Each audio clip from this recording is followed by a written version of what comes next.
Welcome to Activity 14. In this activity, we're going to be representing addition using a part-whole diagram, an addition equation, drawn pictures, and words in a story. You will need to choose one 2-part bond of 5 that you want to focus on remembering.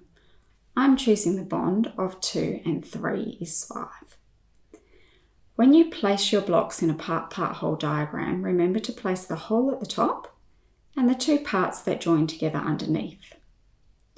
When we come to the addition equation, we need to remember that addition is part add part equals whole. So I will write 2 add 3 equals 5.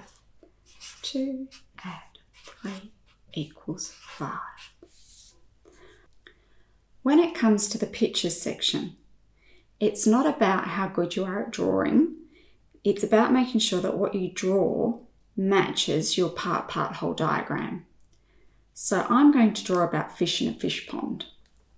I'll draw my fish pond. I'm going to have 2 fish that are spotty. And I'm going to have 3 fish that are stripy. My 2 is represented by my spotty fish. My 3 is represented by my stripy fish.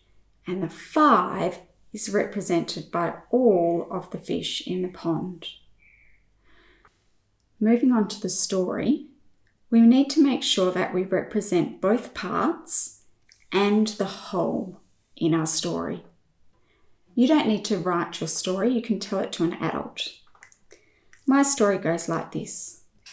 In my fish pond,